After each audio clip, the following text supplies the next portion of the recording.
Pues buenas tardes, estamos en el seminario Mediaciones Críticas de la Ficción, que forma parte del proyecto de investigación Interfaces de las Imágenes, Mediación, Plasticidad, Imaginación Política, que también forma parte a su vez del ciclo de tensiones superficiales, estudios críticos de la imagen y la representación. Hoy tenemos como invitado a Nicolás Pereda, cineasta, profesor de la Universidad de Princeton, quien ha hecho además, bueno, ha sido un cineasta sumamente prolífico y que estaremos hablando principalmente de dos de sus películas, Juntos y Lázaro de Noche, la película más reciente, eh, bueno, y estaremos explorando sobre las coincidencias de la ficción y de los modos de hacer esa ficción en estas dos películas. Pues bienvenido, Nico. Muchas gracias, Edwin, y gracias a todos ustedes por estar acá. Pues quizá podemos arrancar un poquito con lo que platicábamos antes de empezar la sesión. Hablábamos de que uno de los objetivos de este seminario ha sido tratar de pensar la ficción más allá de los ordenamientos, digamos, del relato que se dan tradicionalmente, ¿no? Aristotélica o no aristotélica, etcétera. Y más bien pensar la ficción más allá de estos entramados que se dan y le planteaba Nico antes de iniciar, que quizá puede tener que ver más bien con capas o superficies, que es algo que hemos estado tratando de desarrollar, donde incluso puede haber cierta intercambiabilidad o estamos en una superficie y de pronto pasa otra cosa, aparece un elemento extraño que no esperábamos. eh, eh, Estamos dentro de una ficción, dentro de otra ficción, dentro de otra ficción, y de pronto alguien pregunta si traen toppers, ¿no? Y todo cambia completamente, ¿no? Para quienes además tenemos la suerte de conocer las películas de Nico, hay además una repetición, ¿no? De personajes y de personas, de actores que van haciendo además ese rol de actores que hacen personajes, pero que también son actores o no dejan de serlo a lo largo de muchas películas, eh, y donde casi un poco lo que nos guía casi son esas personas, ¿no? O esos personajes, personas que van apareciendo por allí. Yo me gustaría quizás empezar la conversación como tú, cómo entiendes o qué es para ti la ficción, cómo trabajas con ella, eh, cómo se toca, a qué huele. Creo que me ayuda a hablar como en términos más o menos prácticos de cómo, un poco de dónde vienen las películas, digamos, como, porque más allá de haber tenido una idea de qué es la ficción, me puse a hacerla y a partir de hacerla y reflexionando acerca de esos procesos, empecé a pensar el significado de lo que estaba haciendo. O sea, como que vino primero el quehacer y después la reflexión del quehacer.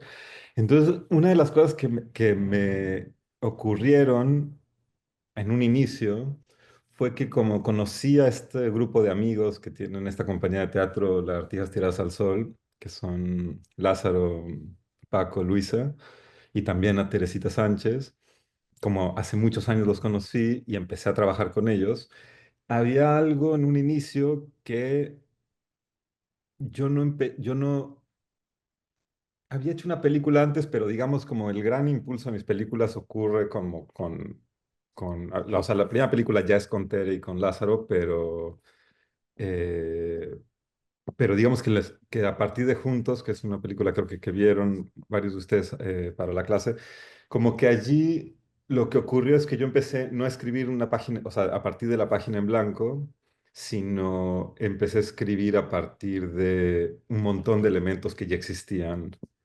antes. Entonces, como que la ficción para mí ocurre no desde la imaginación exactamente, sino como que el inicio son una serie de cosas materiales que existen en el mundo y que ya operan y que ya tienen ciertas relaciones, o sea, como las personas y cómo se relacionan entre ellas, pero no solamente las personas y cómo se relacionan entre sí, sino también sus espacios y su ropa y ese tipo de cosas, ¿no? O sea, estamos filmando en el departamento en el que vivía Lázaro en ese momento. Lázaro y Paco eran como mejores amigos, se habían vuelto muy, muy cercanos en esa época. Luisa y Lázaro habían sido novios hasta ese momento también, entonces como que estábamos filmando un poco, ya no entiendo bien cómo estaba la cosa, pero en ese momento de filmar que se estaban medio separando, se estaban separando, o sea, yo los vi y estaban bien, escribí el guión este y cuando los volví a ver creo que ya se habían separado, y hubo un momento extraño en el que más o menos la ficción se parecía mucho a lo que estaban viviendo ellos.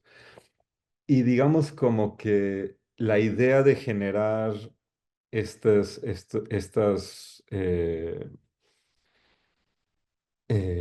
historias, pero a partir de elementos que existen más allá de mi imaginación, que están allí, generan una ficción que no solo, digamos, se acerca a este mundo en términos materiales, a este mundo, llamémoslo documental, o este mundo, más bien llamemos como a lo real, sino que también se estructura un poquito de una manera que tiene más que ver, quizá, con, no digamos lo real, pero por ahí mi experiencia, por lo menos. Algo que tiene que ver menos con estructuras preestablecidas y más con algo que tiene, o con la memoria, o con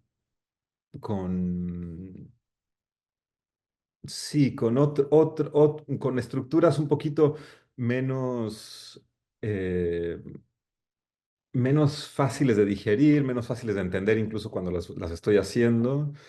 Eh, y que diga, puede ser que en esto, Edwin, lo llamaste tú capas, que quizá cada una de estas capas es, por un lado, independiente de las demás en términos quizá eh, independiente en el sentido de que puede vivir en muchos espacios, que no tiene que estar colocada en un lugar específico para que se entienda, digamos, la narrativa, sino que cada una de estas capas tiene mucha posibilidad de movimiento.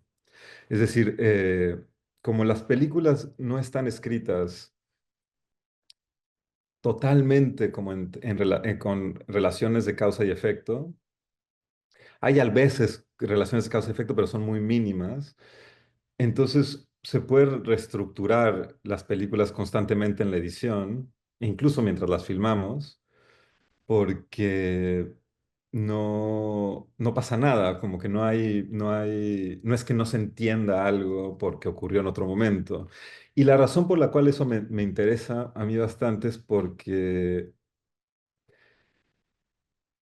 es una forma de explorar una manera de vivir y de entender la experiencia propia, digamos. No digo que estas otras estructuras aristotélicas sean problemáticas ni nada, o sea, como que creo que mis películas favoritas funcionan de una manera muy distinta, ¿no?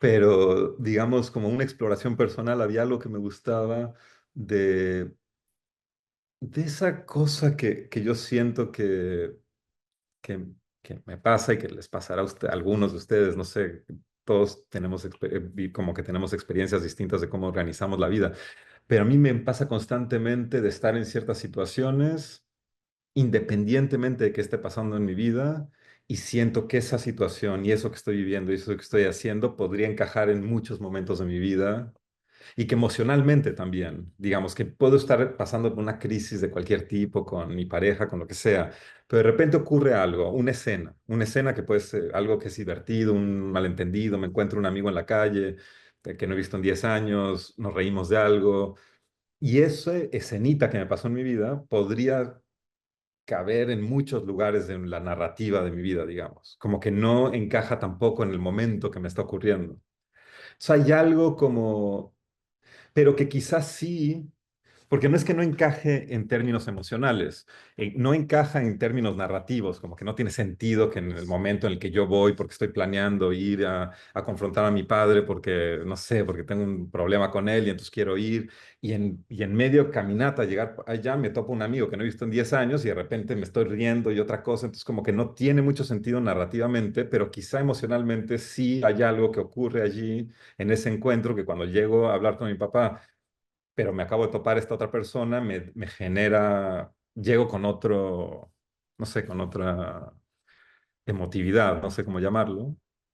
Y entonces hay algo de estas estructuras en las que ocurren cosas que no están vinculadas en términos de causa y efecto, que te permiten introducir cosas que emocionalmente te llevan para otro lado, pero que no necesariamente narrativamente te llevan para otro lado. Y entonces, por ejemplo, en Lázaro de Noche, lo que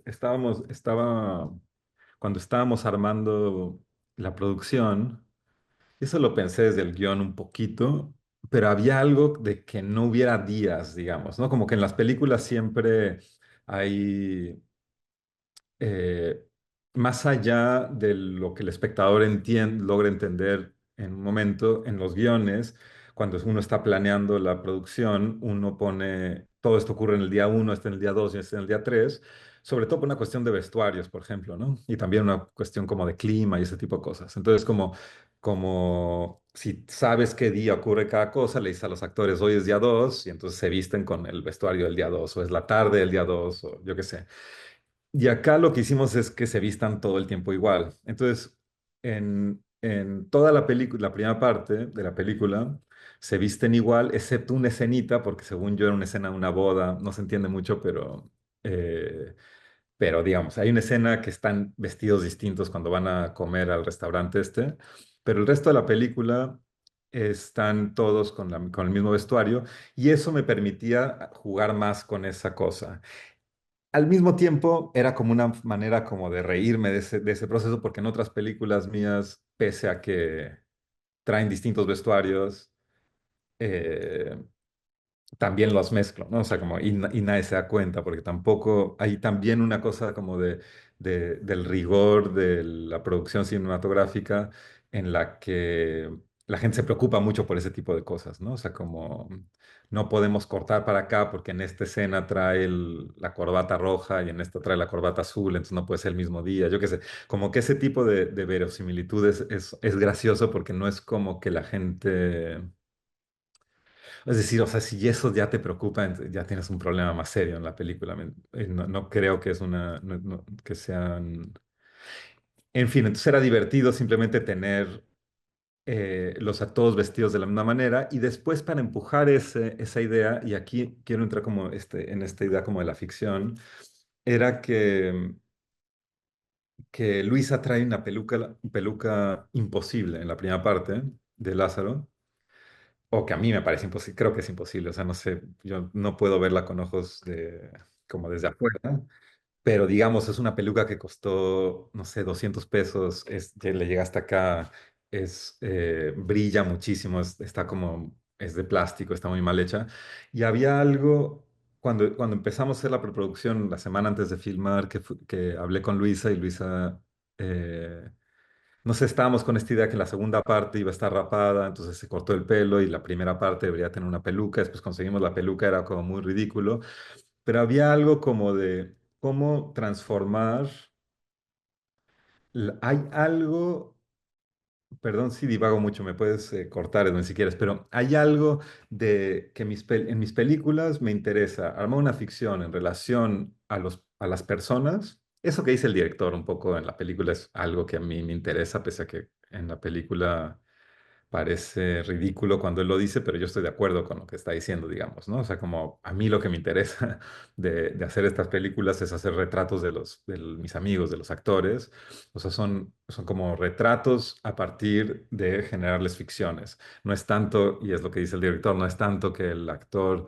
eh, no es tanto que el actor se transforme en el personaje, sino que el personaje se transforma en el actor. Entonces, como la idea es generar como estos retratos de los actores, pero tampoco la idea es hacer documentales de estas personas, exactamente, sino cómo acercarnos a estas personas y cómo nos puede ayudar la ficción a acercarnos más aún, ¿no? Cómo quizá el proceso documental. Digamos, el proceso documental es otro, pero quizá ambos procesos, tanto el proceso documental como el proceso de ficción, cuando uno está intentando hacer un retrato de alguien, pone filtros diferentes a esa persona, ¿no? O sea, como que el cine, independientemente si es documental o ficción, no es una ventana al mundo, es otra cosa, es una reflexión en torno al mundo. Y en el cine documental hay cierta opacidad que tiene sus características y el cine de ficción tiene otra opacidad que tiene otras características. Y, y quizá en ambos uno está intentando hablar de lo real, pero desde distintos lugares. Entonces, como yo estoy un poquito en un, como balanceándome entre uno y el otro, estoy haciendo estas películas de ficción, pero son sobre mis amigos, las relaciones entre ellos son más o menos parecidas a como son en la vida real, estoy filmando en sus espacios, hablan como ellos hablan en su cotidianidad un poco, me baso, los personajes están más o menos armados en torno a las personalidades de ellos, ¿no? O sea, como esa cosa durita que tiene Luisa, que tiene como que le gusta regañar a la gente un poco, que tiene una cosa... eh, no sé, como que a mí me impone. Luis es alguien que yo le doy el guión y me da un poquito de miedo qué me va a decir, digamos. O sea, tiene una, porque aparte es muy inteligente, tiene mucho criterio, es muy buena directora de teatro. Hay algo como muy imponente y también ella lo sabe y tiene una fuerza particular. Y también creo que también le tocó como, no sé, como que ser directora de teatro en México es muy jodido como mujer, digo. O sea, hay algo como de que te tienes que subir un poquito de más y creo que ella tiene algo de eso también, como de tantos años de tener que luchar con técnicos en la UNAM o donde sea, como que tiene una personalidad muy fuerte y en cambio Lázaro es como más un director de teatro que la tiene un poco más fácil porque es muy carismático, también es muy listillo, pero se lleva bien, o sea, cotorrea no sé, y entonces tiene esa personalidad también que es mucho más amable, pese a que puede ser mucho más culero. Digamos como que todos los personajes, como los ven un poco, tienen mucho que ver con estas personas que yo conozco. Y entonces yo necesito como, me gusta la idea de ponerles unas capitas de ficción. Eso que en Juntos tienen menos, digamos, como que en Juntos los tienen mucha más libertad. Hay algo como que se agotó para mí en esa película, que me gusta, pero como que ya no, como que había una idea de lo real en Juntos que me parece mucho menos interesante ahora, después de 15 años, y que en Lázaro de Noche me gustaba la posibilidad de seguir con este ímpetu de querer hacer retratos de estas personas, pero jugar un poquito más con la ficción, y en ese sentido eran las pelucas, el pelo de Paco rosa, el irnos al pasado, pero que ellos no estén en el pasado. Hay una cosa muy confusa quizá en el centro de la película cuando hablan, cuando hablan cuando están con la entrevista de la maestra de literatura, en la que supuestamente te vas al pasado, ¿no? O sea, como que ellos lo dicen, es muy difícil de conectar con eso, no sé si se entienda, pero digamos que la idea era que están escuchando una entrevista que hizo Luisa, dicen en un momento, esto es un taller que tomamos hace como 10 años, y después vemos el taller, uno pensaría, bueno, esto es el taller hace 10 años, pero están igualitos, digamos. O sea, la diferencia es que Luisa ya no trae la peluca, Paco trae color de pelo amarillo, y Lázaro creo que está igual, creo que hasta trae la misma ropa. Entonces hay algo como de transportarnos así en el tiempo, supuestamente, pero que todo siga medio igual, que es muy de ficción, digamos. Es como un mundo muy de ni siquiera intentar hacerlos pasar por...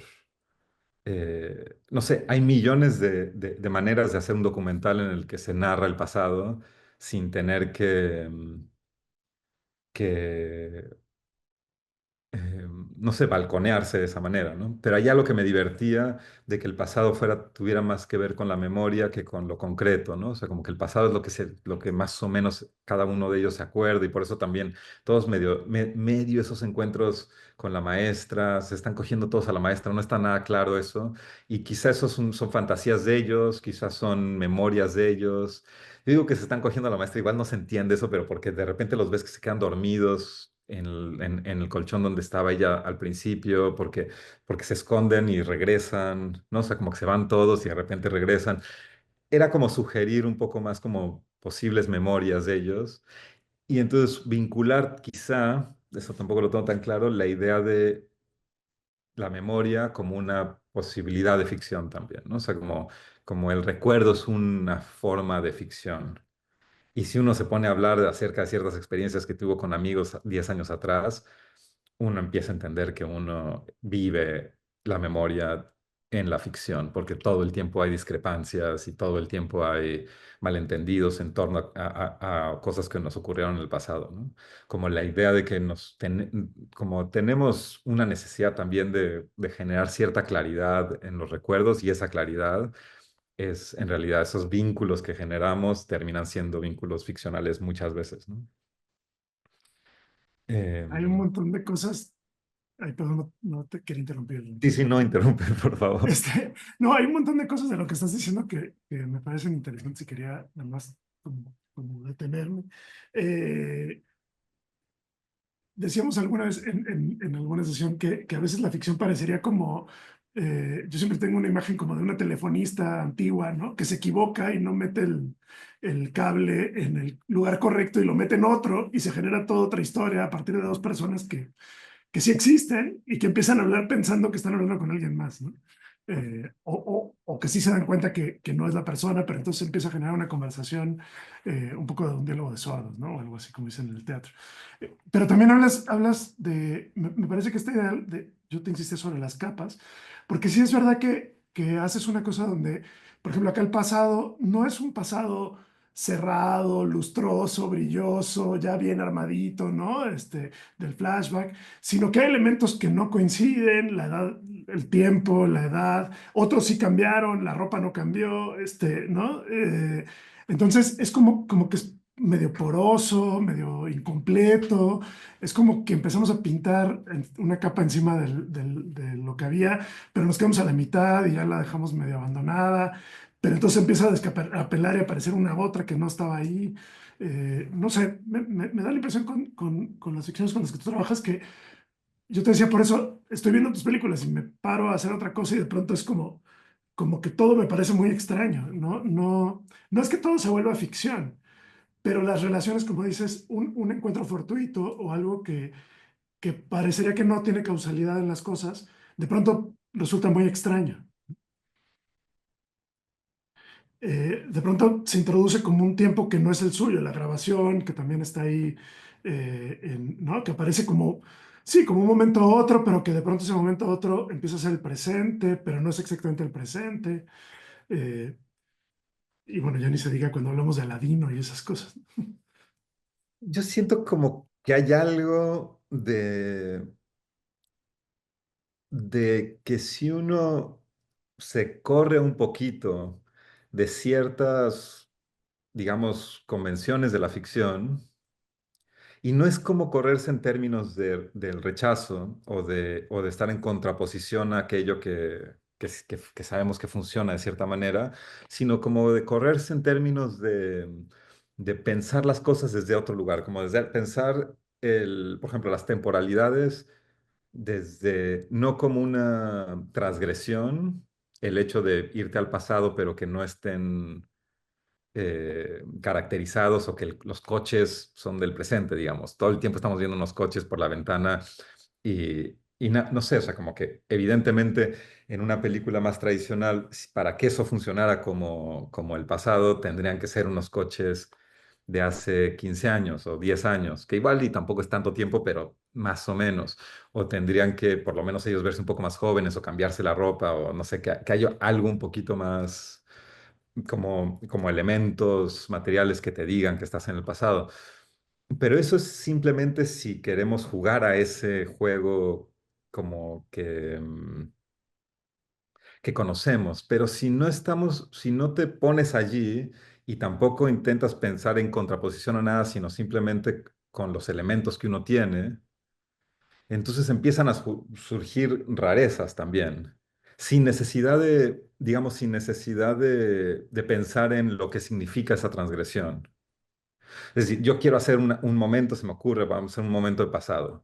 A veces cuando escribo los guiones, quito cosas que no puedo hacer, ¿no? O sea, como que tacho cosas si se me ocurre algo que creo que va a ser muy difícil entrar a una fábrica de algodones o lo que sea, sí, se me ocurre una idea de estar en una fábrica inmensa con una persona trabajando. Entonces pienso, ¿y cómo chingados voy a entrar a la fábrica? Va a ser muy complicado, entonces suelo no, o sea, como que yo preproduzco cuando escribo. Entonces cuando se me ocurre la idea de voy a irme al pasado, ese es el tipo de idea que yo borraría porque no me puedo ir al pasado porque qué hueva como rearmar, no sé, la dirección de arte y también como cómo los voy a caracterizar a ellos, toda esa cosa. Pero en ese momento fue de, bueno, tampoco es necesario. Para entrar a una fábrica sí es necesario entrar a una fábrica, va a ser un poco difícil hacer como que es una fábrica el departamento de Lázaro, ¿no? Pero sí puedo irme al pasado más o menos y más o menos entrar a una convención nueva. Entonces allí quizás sin, no es tanto por una cuestión eh, conceptual como de vamos a irnos al pasado, pero no hay que caracterizarlos y a ver qué, y qué significa eso. Si no, no los voy a caracterizar porque no es algo que yo hago, digamos, o sea, como que no, no me interesa, ¿no? Y entonces, pero allí, en ese impulso de hacer las cosas como uno las hace, ocurren ciertas rarezas que yo tampoco entiendo y tampoco las puedo explicar exactamente. Pasa con lo de Aladino también, cuando se aparecen los toppers y se aparece el refrigerador. No es algo que yo diga, aquí hay un anacronismo del cual, que significa esto y el otro, sino que simplemente es como que la narrativa me lo requiere un poco. O sea, les traen comida al genio, que ahora ¿qué hacen? ¿Cuál es el siguiente paso? Pues que guarden las cosas porque no se las acaban y con el tiempo pues, se las van comiendo y yo qué sé. Pero entonces necesito un poquito de drama para eso. O sea, es un drama mínimo, pero algo les tiene que pasar. Entonces, bueno, lo guardan y después el refri no funciona. Y cuando yo pienso el refri no funciona, no me estoy preguntando como que en la época de Aladino no había refris, porque en la época de Aladino nunca es que existió, es un personaje de ficción de entrada, ¿no? Pero más allá de eso, hay algo como de la idea yo introduzco este refrigerador porque me ayuda en la ficción, no tanto para que haya un anacronismo divertido. Después genera eso una especie de un juego extra, que creo que quizá al final de cuentas termina siendo lo interesante, pero para mí tiene que ver con que cuando estoy escribiendo estas cosas, no las estoy pensando en términos como qué es lo lógico, qué es lo que tiene sentido, sino qué es lo que me funciona para la ficción. No sé si eso tiene sentido. Como, como qué necesito, qué me divierte para una ficción y eso es lo que escribo, no tanto qué es lo que tiene sentido en este mundo. Eh, no sé, como que la idea de que pueda haber muchos huecos en una ficción también me da un poco igual, o sea, como que tampoco pasa nada, como de no, es que no pudo haber llegado de aquí a acá en tan poco tiempo, ese tipo de cosas que aparte pasan todo el tiempo en todas las películas que vemos, pero hay algo como de la construcción de la ficción en la que la gente se quiere proteger un poquito de esas situaciones, como para que sea verosímil todo el relato. Y a mí esa idea como de que el mundo en el que estoy filmando tenga mucha verosimilitud no me importa tanto porque no se trata de eso tampoco. No se trata de que veas la película y te creas que ese universo existe. Como que a mí lo que me interesa es otra cosa, es como, son otro tipo de reflexiones, no sé. Pero creo que ahí eso está también muy interesante. O sea, no estás creando, para ti la ficción no es crear estos mundos autocontenidos, ¿no? Con reglas así muy respetadas, que no hay que romper nunca, que muchas veces tiende a eso el cine, sino es otra cosa. Lo interesante es, no es que se tenga que decir que eso es otra cosa, ni tenemos que definirlo, ni se trata de eso, sino lo interesante es qué es esa cosa, ¿no? ¿Qué es esa otra cosa donde como que la ficción entra y sale, como que... sí, ahora le podemos llamar anacronismo, pero también es muy chistoso. O sea, también es un momento que da risa, ¿no? Cuando, Sí, y en el momento tampoco era como una cuestión de esto va a ser gracioso, sino como que esto tiene sentido para mí, porque cuando se me acaba a mí, cuando termino de comer y no me acabé la comida, saco unos toppers y los guardo, eso es como lo que hago yo. Entonces, pues si lo hago yo, que lo hagan mis personajes y ya está, y da igual que sean Ladino o quien sea, porque eso es, porque ahí me conecto yo con la experiencia y quizá otra gente de este mundo también. Y después si el refri se rompe, eso me genera un problema, no sé. Eh, sí, y un poco todos los elementos de las películas están armados en torno a ideas, que esto no sé si es algo que está bien o no, o sea, no sé si es algo que funciona, o sea, si construye algo que está bueno, pero es un poco también para hablar del proceso y como de cierta metodología.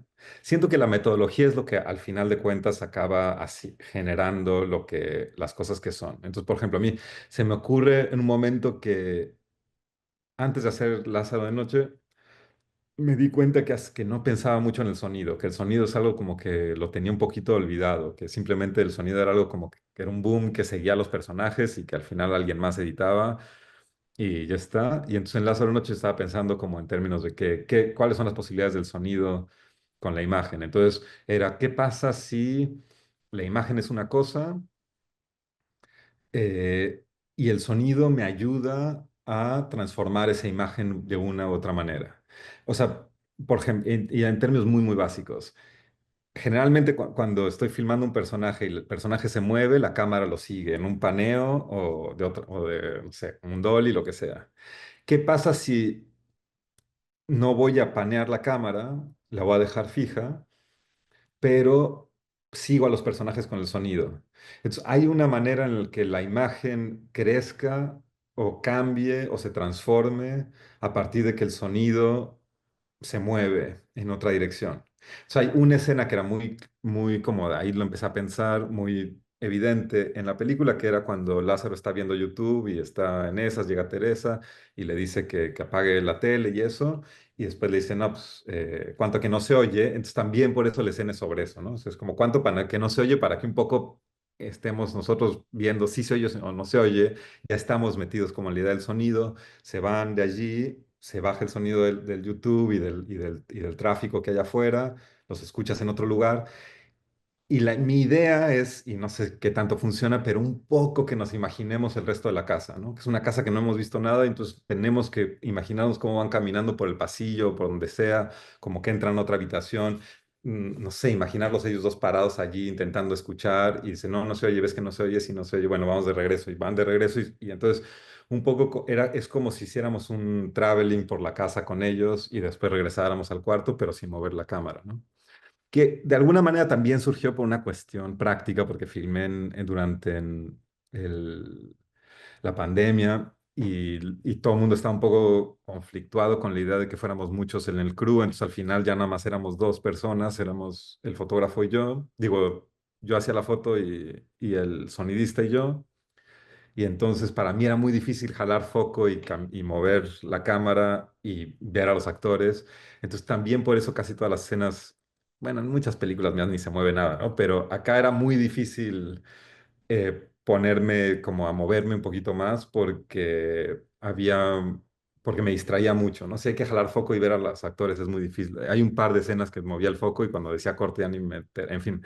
Eh, pero, pero hay algo como que también los procesos de filmar hacen que se me tengan que ocurrir ciertas cosas para que me siga interesando hacerlo, ¿no? O sea, como que no voy a poder mover la cámara de otras maneras, pero quizá puedo mover los micrófonos y quizá por ahí encuentro algo.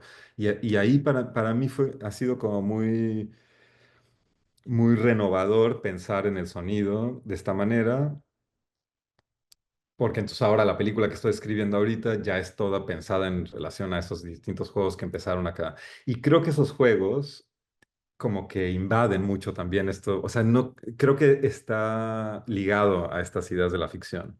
O sea, creo que no es tanto, no es como que todas estas cosas que tienen que ver con cómo se filma, cuál es la aproximación práctica a una película, como que empiezan a modificar la relación que tenemos con la ficción misma. Porque después, por ejemplo, ya pensando en el sonido, esta es escena en el concierto, en el que como no funcionó una escena en el restaurante, cuando los llegan a regañar que porque Lázaro se paró a preguntar que cómo estaban los postres y la persona sacó de onda, yo qué sé, esa escena se filmó en un restaurante y no estaba buena. Había algo como del tono, había algo que no funcionaba. Entonces la corté y cuando estaba editando me di cuenta que la podía reintroducir, pero en audio solamente durante el concierto. Y entonces ahí ocurría otra cosa que yo no había pensado, que es, por un lado, el sonido te permite expandir la imagen, como eso que hablaba, pero también te permite tener dos temporalidades al mismo tiempo. O no sé cómo se lea eso, pero yo lo leía así, ¿no? Como están ocurriendo dos momentos al mismo tiempo y los podemos leer bien, o sea, no nos confundimos, no hay necesidad de hacer como un split screen o algo así. y ni siquiera cortes, ¿no? O sea, de cortar de un lugar a otro. Eso es como que es un plano que sin cortes en el que está ocurriendo dos temporalidades. Al mismo tiempo están los mismos personajes viviendo dos cosas distintas en un mismo momento. Y simplemente con el sonido. Y estoy seguro que esto se ha hecho en otras películas, pero digamos, para mí era como totalmente como un descubrimiento a partir de simplemente buscarle cosas al sonido. Y obviamente tiene como implicaciones de estructuras de ficción, porque entonces ahora hay una ficción, un momento de ficción en el que están ocurriendo cosas al mismo tiempo, eh, sin, o sea, sin tener que ir de una a la otra, que es como estamos más acostumbrados en el cine, sino que están ocurriendo al mismo tiempo y sin tener que dividir la pantalla y ese tipo de cosas. Hay un par de intervenciones en el chat que puede estar buenas traerlas. Cristina, no sé si quieres contar un poquito sobre lo que dices de cómo te fuiste imaginando mientras escuchabas. Ahora retomo comentarios que estaban antes de Diego y Mayeli. Eh, pero no sé, Cristina, si quieres retomar eso que estabas diciendo a propósito de lo que está contando Nico, de probar, ¿no? Hacer estos experimentos, ¿no? De alguna manera. Perdón, pero mi señal está muy inestable. No sé si me estén escuchando bien. Por eso Sí, lo puse te en el chat. escuchamos bien, no te preocupes. Ah, ok. Sí. Pues sí, yo cuando estaba viendo la película había muchas escenas donde realmente de repente, como la pantalla ya no se movía, ya, yo me empezaba a imaginar otras imágenes, ¿no? Estaba, las voces de los actores me estaban guiando, un poco ya tenía como esta construcción de estos personajes y los colocaba en otros espacios, hasta que podría decirse que podría continuar como mi propia historia a partir ya sea de la voz de ellos o también a partir de los sonidos, justo cuando mencionabas la escena de cuando la mamá entra a la habitación, eh, es como una escena tan cotidiana en mi familia, que entra a ver a mi hermano y se le llama la atención de que deje el aparato, que yo nada más escuchando estaba recreando esa escena cotidiana con mi experiencia propia, ¿no? Entonces eso también es algo que me gustó de la película, que tú mencionabas, que retratas esos momentos íntimos y cotidianos, que con estas guías auditivas, estas guías narrativas, uno los transporta como a nuestro día a día. Pues solo eso, gracias. Y hay algo como de que al final de cuentas muchas de las situaciones que se narran son eh, increíblemente comunes y cotidianas, digamos, como que no, la ficción que escribo suelen en muchos momentos, no todos obviamente, pero muchos, en muchos momentos suelen estar, suelen ser situaciones que yo supongo que ocurren constantemente a distinta gente y situaciones que no me han ocurrido a mí, sino, o sea, como que siempre parto de cosas que me dan un poquito de risa que suceden, pero que son bastante comunes y no tanto desde lo extraordinario, ¿no? Entonces también creo que tiene que ver eso con cómo están estructuradas las películas, porque si tienes elementos muy extraordinarios, es muy difícil que esos elementos no te estructuren todo, ¿no? O sea, como si hay un accidente de coche en el que se muere uno de los personajes, evidentemente eso te va a estructurar gran parte de la película, o sea, va a tener un peso particular y entonces la ficción se va a ir estructurando en torno a esos momentos importantes, ¿no? O sea, si hay un momento de una pareja que corta y los viste siendo pareja y después los ves no siendo pareja, el momento del rompimiento va a ser un momento que estructura muchas cosas de la película y entonces como... Pero entonces en mis películas, en vez de que hay un rompimiento, hay un momento en el que se gritan un poquito y entonces, y en vez de que eso sea como de, bueno, ya no quiero estar contigo, que sé, es como de, bueno, pero no le digas a Paco porque va a estar raro entre nosotros y eso es lo que te importa. Entonces como que se baja mucho la intensidad, digamos, como de esos momentos que podrían ser momentos como de quiebre. Y ya cuando sí pongo un momento de quiebre, es un momento que te saca totalmente de la narrativa que se está armando y nos vamos al pasado y armamos otra cosa, ¿no? Y después Aladino, que es otra cosa. Pero digamos que dentro de cada una de esos momentos, no es que haya situaciones muy límite, ¿no? O sea, son siempre como pequeñas escenas eh, que más o menos pueden existir. en la vida de muchas personas en muchos momentos de sus vidas, digamos, como no específicamente cuando le estás pasando bien o cuando le estás pasando mal, sino como que en cualquier momento te pueden ocurrir muchas de las cosas que ocurren en muchas de las escenas que ocurren en la película, ¿no? O sea, como esas, se sientan tres amigos a comer tacos, se ríen un poco entre ellos, hay como cierta tensión, pero también se pueden reír, o sea, no es como que la narrativa no necesariamente lleva, tiene consecuencias tan fuertes, ¿no? O sea, como que uno pensaría, la primera vez que los ves a los tres juntos es comiendo tacos, después de que Luisa le dijo a Lázaro que estuvo con Paco y que Paco sabe, yo qué sé, y después los ves. Y como que Luis intenta empujar esa narrativa un poquito para ver cómo estos dos idiotas se comportan y como que ellos no siguen esa narrativa, sino que lo que pasa ahí es otra cosa. Un poco se ríen, un poco hay cierta tensión, pero no hay una catarsis, no hay una transformación, ¿no? Simplemente es un poquito más de cotidianidad.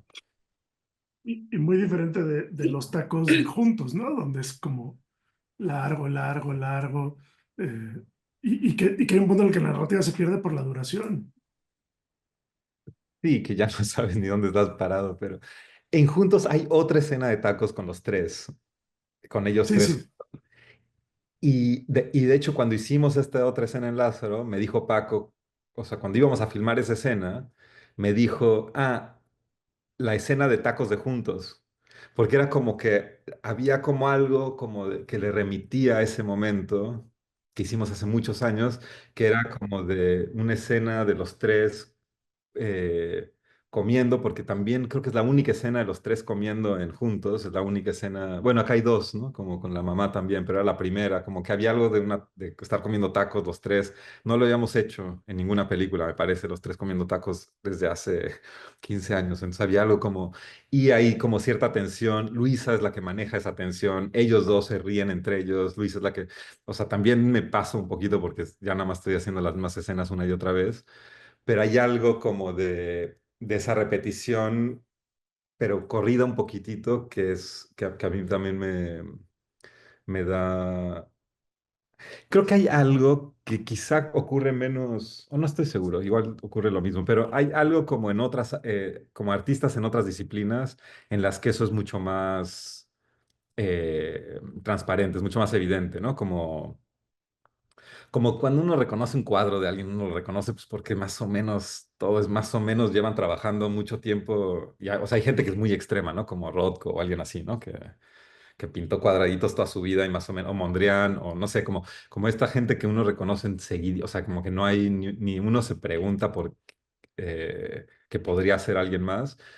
Y hay algo muy como que entendemos por qué hay ciertas obsesiones de ciertos artistas de más o menos de como reconfigurar lo mismo. Y no se trata como simplemente de acomodarse en un lugar y no salirse de allí, sino de que hay una sensación legítima, siento, como de que de que las posibilidades de ciertos momentos y de ciertas interacciones no están agotadas, aunque pareciera que ya o sea, yo llevo 20 años trabajando con estas personas, más o menos, son los mismos personajes, más o menos con el mismo impulso, ¿no?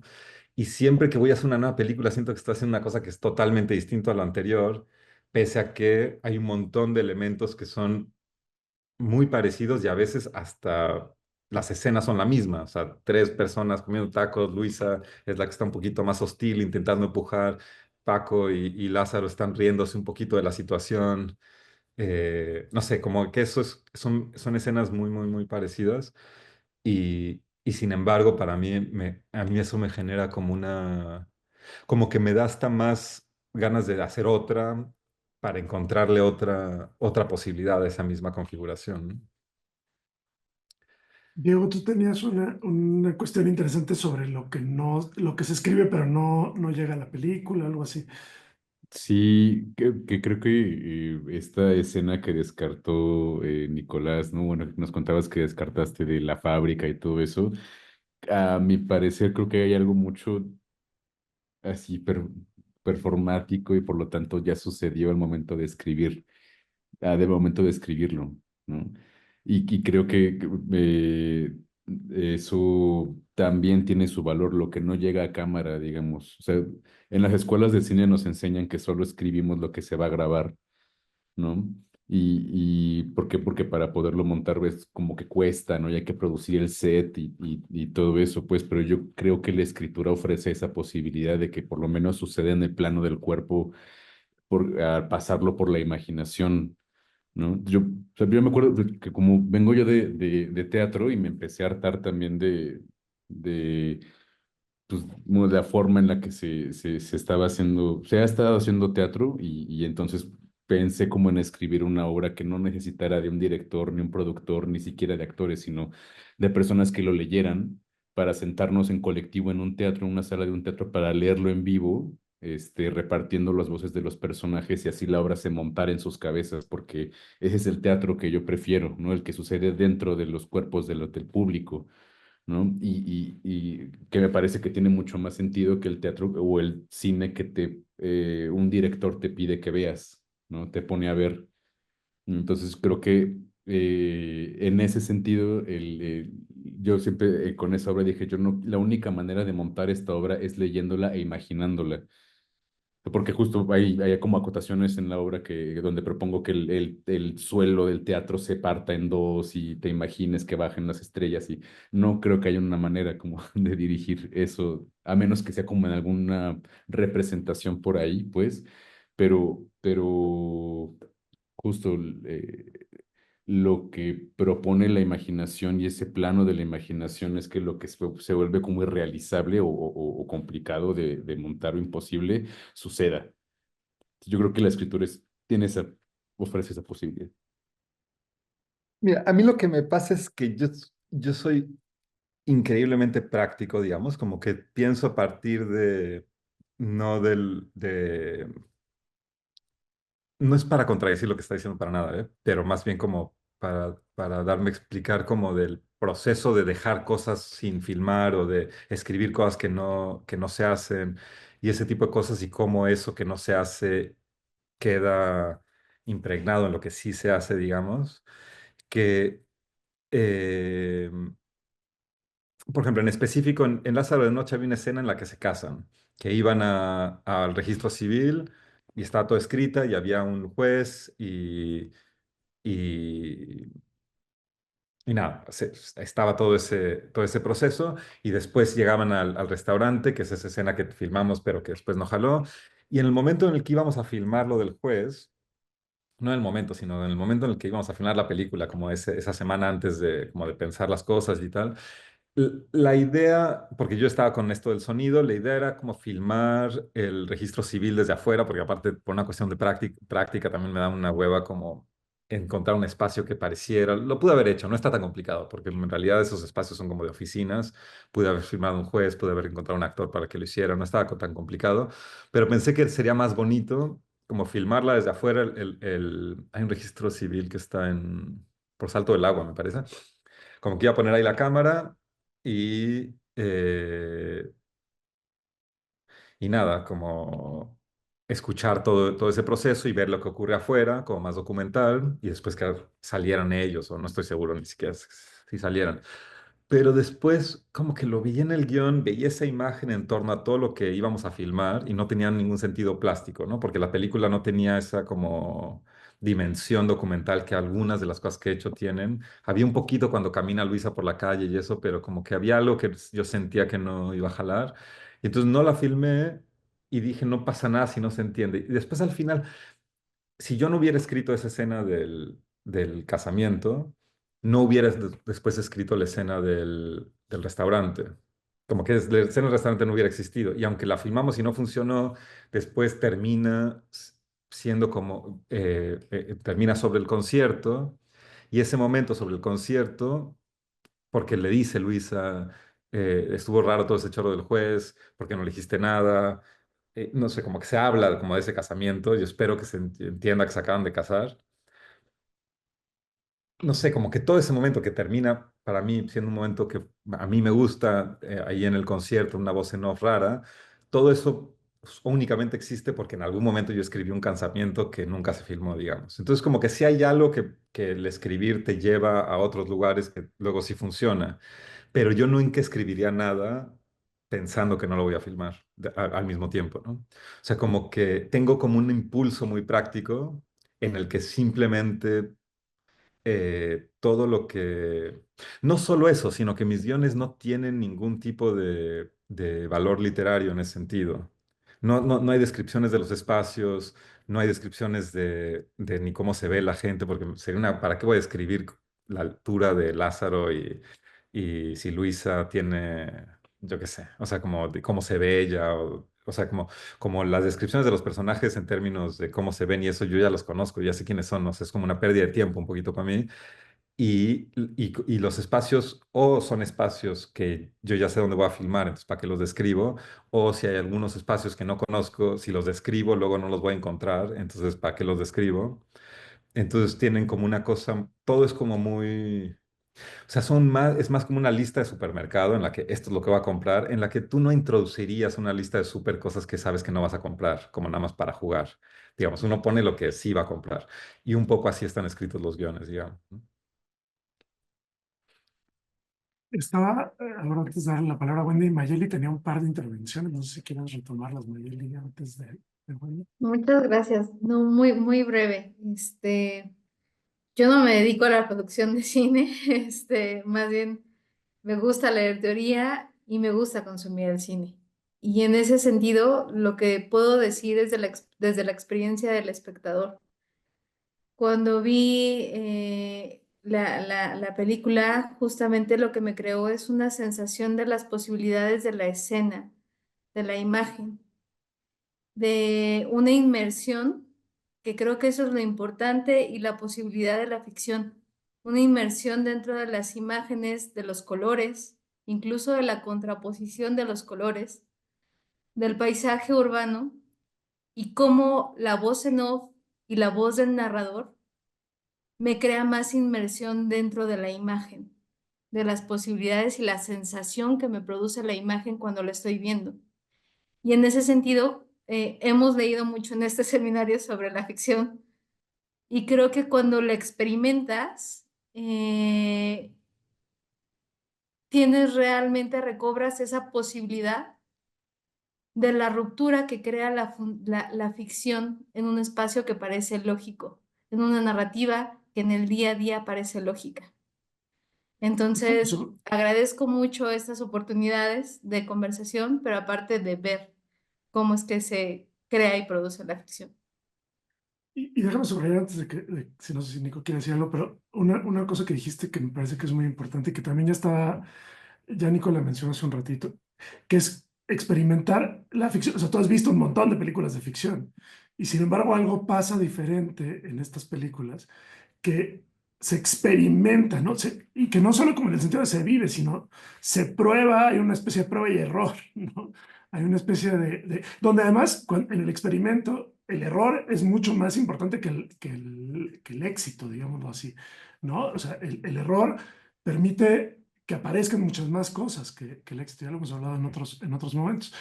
Yo también te escuchaba hace rato a Nico decir, bueno, como que te pones pequeños experimentos, ¿no? Ahora voy a probar qué pasa si el sonido hace esto. Y yo casi puedo ver, no diría que cada película es un experimento distinto, casi en una misma película se nota muy claro cómo haces 2 o 3 experimentos distintos dentro de una película. Algunos luego los retomas en otra película porque dices como que quiero regresar a él, este no, este ya lo dejo, pero luego 3 películas después aparece otra vez. Hay algo ahí con experimentar la ficción y experimentar con la ficción, digamos. Quizá. Y creo que algo que Mayeli decía como de esa, como de generar como cierta inmersión dentro del mundo de la ficción, y creo que tiene que ver con quizá como si te aproximas a un espacio de una manera distinta, como formalmente simplemente distinta, no narrativamente, pero como no es tanto qué está pasando, sino de por qué está pasando de esta manera que tiene un gustito diferente, hace que, bueno, te puede generar un rechazo, obviamente, pero también te puede generar como cierta intriga el simple hecho de que está la cámara rara o el sonido raro, o hay algo con el cual nos relacionamos de manera distinta. Hay algo también como con esto de la experimentación que a mí me divierte, que hay, por un lado, hay experimentaciones de cosas que se me ocurren, ¿no? Porque todos, no sé, cuando vas a filmar algo, la idea de hacer una película no solamente es que se te ocurra una historia, una narrativa, unos personajes, pero también una aproximación formal, ¿no? Y lo que solemos hacer es tomar ciertas aproximaciones formales que entendemos que funcionan porque otra gente las ha usado y porque hemos visto en otras películas, entonces las replicamos porque más o menos funcionan. Y obviamente yo tomo muchas de esas. Evidentemente no es empezar de cero, sino como empezar desde, no sé, como desde cierto lugar que uno más o menos va entendiendo, y hay un montón de referentes. eh, para mí, como de otros cineastas que a mí me interesa lo que hacen, entonces copio más o menos sus aproximaciones formales. Y, o sea, creo que eso es bastante evidente y creo que eso es lo que llamamos como la tradición, yo qué sé, ¿no? O sea, como que es lo normal. Y después también en esta película, por ejemplo, copio algo y está copiado muy, muy, muy... creo que es muy evidente si has visto la película que copié, pero como en una película que es muy distinta, que es una película de Chantal Akerman, la de Noticias de Casa, que no sé si la han visto, que es una película en la que Chantal Akerman vivió a los 18 años en Nueva York y no tenía trabajo y vivía como con artistas, y ella es de Bélgica, y su mamá toda esa época le estuvo mandando cartas, y las cartas eran como de: ¿dónde andas, mija? ¿Ya te mudaste otra vez? No te encuentro, te mandé dinero, avísame si te llegó, yo qué sé, una serie de cartas, y te das cuenta que a Chantal le da una hueva infinita a la mamá y por eso no le está respondiendo, y porque está en Nueva York pasando la bomba, y la mamá le cuenta como de: tu tío se enfermó de gripa, o sea, como que algo que obviamente no le interesa a ella, y solamente escuchas las cartas que le escribe la mamá a Chantal, mientras ves imágenes de Nueva York así, en vacías, ¿no? Entonces, en Lázaro de Noche vemos a Luisa varias veces, y la voz en off de la mamá diciéndole como: vente, múdate a León, y interrumpe todo el tiempo la narrativa como un personaje paralelo al que nunca vemos, que solamente escuchamos. Y eso que para mí es una cosa rara, ¿no? Como una película que, pues sobre todo ya cuando ni siquiera está escuchando, cuando Lázaro dice, les va a leer un poema, y en vez de escuchar el poema, escuchamos a la mamá diciéndole que ahora sí, ya vente, mi hija León, que ya lo armé con el business con Estel, yo qué sé. Eh, es un momento extraño, pero si viste hace poco esta de Noticias de Casa, te das cuenta que es un experimento que yo ya sabía que funcionaba, por lo menos a mí me funcionaba porque lo había visto en otra película, una película muy distinta, pero traído hacia acá. No solamente es formalmente muy parecido el experimento, sino también es una mamá llamándole a una hija también, y una hija que no le está respondiendo a la mamá. Es bastante parecido, digamos.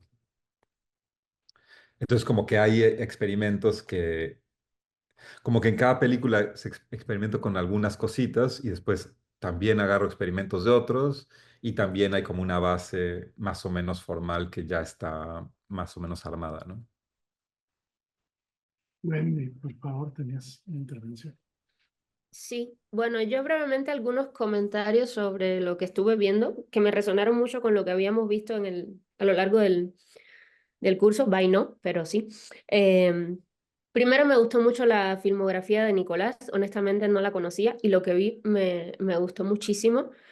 Agradezco la oportunidad que me dio Edwin de que estés acá y nos puedas comentar cómo es tu proceso de trabajo, porque yo vengo siendo la más incrédula de este seminario y siempre estoy pidiendo que se me den ejemplos y pruebas de que la ficción se aplica, cómo se aplica y demás.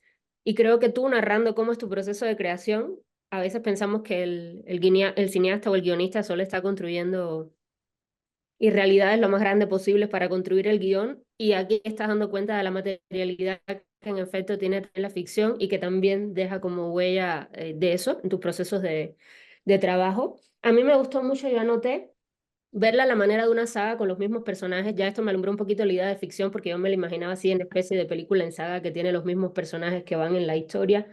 La manera en la que trabajas también la memoria. Yo noté aquí que la memoria como también un trabajo de ficción, en tanto no es lineal, sino que opera saltos, que es irracional, que vincula testimonios, que vincula hechos, que vincula rastros. También lo interesante es que no te preocupa la gran historia, digamos, construir grandes historias y grandes catarsis, como decía, sino la pequeña historia, la historia cotidiana, la pequeña forma en términos de Deleuze. Y eso también está bien interesante porque yo notaba que si podría considerarse como una especie de hiperrealismo ficcional o el hiperrealismo como ficción, hay un exceso de, como de realidad. Vemos las cotidianas, sin embargo, es parte de un entramado de ficción. No sé si esa categoría existe o si de alguna manera has pensado tu cine así, pero yo lo veo súper hiperreal y está construyendo ficción, entonces es como raro, te explota como la cabeza de, estoy viendo cosas súper cotidianas, pero me lo están presentando como ficción, entonces, ¿qué onda? Y luego también que trabajas la realidad como un dato.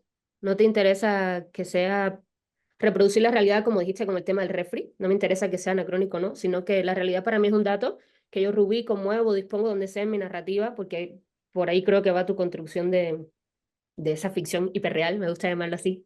Ya luego me dirás. Y respecto a lo que decía Mayeli, también me gustó mucho la idea de la inmersión. A veces siento que ya no me está interesando tanto a dónde va la historia, sino que estoy metida en la experiencia y ya como que deja de importarme el sentido y más como el hecho y la sensibilidad que tiene ese hecho o lo que estoy viendo sentir, más que intentar comprender por qué ahora estos personajes se separan o por qué van por el camino o por qué termina este hombre cantando al final de la peli. ¿Sabes? Ya es como una ruptura entre que ya no me interesa tanto el sentido, sino la experiencia o la sensibilidad de lo que estás mostrando y nada, a mí me gustó muchísimo el trabajo. Espero poder disfrutar más o que Edwin nos recomiende más porque sí quisiera seguir viendo más de tu cine. Y creo que ha sido para mí un buen ejemplo de esto que siempre le pregunto a Edwin, como que dame algo material, quiero ver dónde y cómo se aplica. Creo que ha sido un ejercicio que a mí me ha ayudado con esto. Y muchas gracias, Nicolás. No, gracias a ti que está bueno. Estaba pensando en esto que decías del realismo, del hiperrealismo, creo que lo llamaste, em, porque no hay una eh, la cito al final de Lázaro Noche, como que aparece en los créditos, que hay una conferencia de este escritor argentino, César Aira, que se llama El Realismo, está en YouTube, está bastante buena. O sea, es como, es una conferencia sobre literatura, en la que es un texto que es más o menos no sé si en contra, pero un poco está en fricción con el realismo mágico, porque las novelas de César Aira siempre tienen cosas fantásticas. Pero yo creo que odia cuando lo meten en el universo del realismo mágico. Y una de las cosas de las que habla es que la magia, eh, que los beneficios de la magia se obtienen únicamente cuando hay poquita magia. ¿No? O sea, nos lo pone de una manera más linda, pero digamos como que si todo es mágico todo el tiempo, deja de ser mágico. Que para que las cosas sean mágicas tienen que ser como de a una, ¿no? Y por eso, y entonces toda la historia de Aladino del final, lo del realismo, o sea, la historia de Aladino está descrita, es como mi artist statement de la película sería la conferencia de César Aira, porque me lo robé de ahí un poco, o sea, como que está muy bien descrito toda esta idea de Aladino, por qué Aladino no pide algo más, porque solamente pide comida, pareciera como absurdo que solo pida comida, pareciera que un personaje que solo pide comida no es una persona real, sino que es una figura literaria, una figura cinematográfica, en este caso, que te ayuda a poder tener repeticiones dentro de una película, porque cualquier persona con cierto sentido del mundo pediría un castillo y yo qué sé cuánta cosa, pero después como que dice, bueno, pero eh, nada, o sea, el genio no se sorprende de darle solamente comida porque es un genio precapitalista y entonces en otro momento de la historia por ahí eh, era normal no querer acumular cosas, no sé, una encima de la otra y quizá nada más tener las cosas resueltas era suficiente, yo qué sé.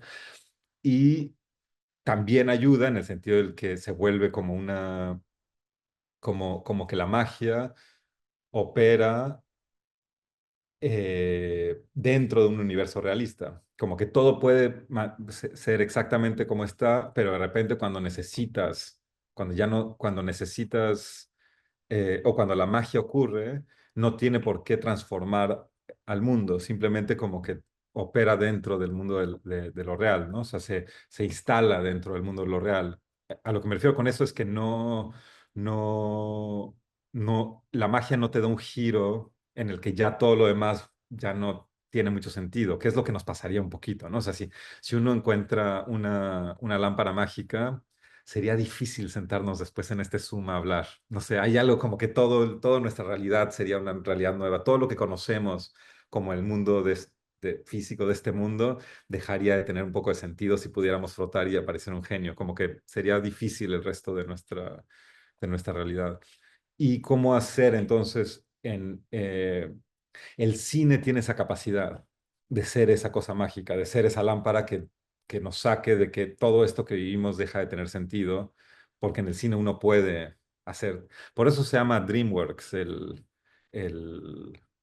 la empresa de Spielberg, ¿no? Porque puedes irte al carajo, digamos. O sea, no, esto que nosotros estamos viviendo deja de tener mucho. Si hay dinosaurios por ahí corriendo, ¿qué nos va? No sé, es muy difícil que esto nos importe.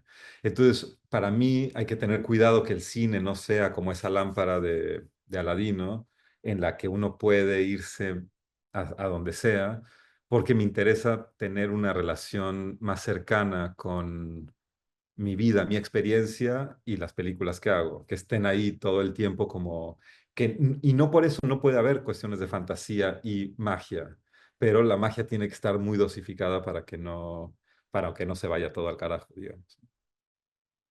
Uy, qué buen statement te acabas de aventar.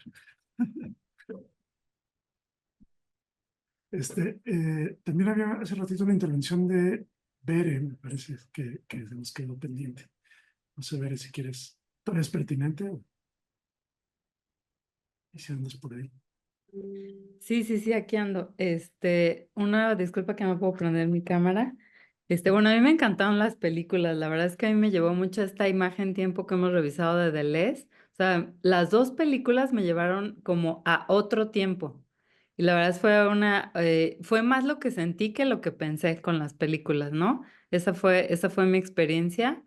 Y pensé mucho en la prisa, en toda esta prisa que hemos estado, bueno, que he estado pensando que experimentamos ahora y cómo los personajes me llevaron como a un otro tiempo donde estas subjetividades estaban experimentando otro tiempo, detenerse en otras cosas en las que normalmente nosotros nos detenemos, ¿no? Por eso pensaba tanto en este concepto de imagen-tiempo de Deleuze. Y bueno, y conforme fui experimentando, porque mm, me dediqué a eso, no tanto a pensar todas estas categorías de ficción que hemos estado pensando, sino como que me dediqué a sentir la película, a vivir la película y pensar y sentía a dónde me estaba llevando la película, ¿no? Y al final, no sé, Nicolás, me gustaría mucho que me dijeras cómo experimentas los personajes. A mí me entró la paradoja de pensar en estas subjetividades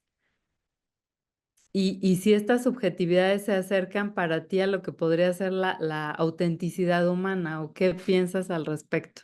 En cómo experimentan el tiempo, la duración, esa parte o sea, como a mí me transportó hacia ese otro tiempo, hacia ese detenerte en otras cosas en las que normalmente yo estoy corriendo deprisa, bueno, me hizo pensar eso y pensarme a detener en esas subjetividades.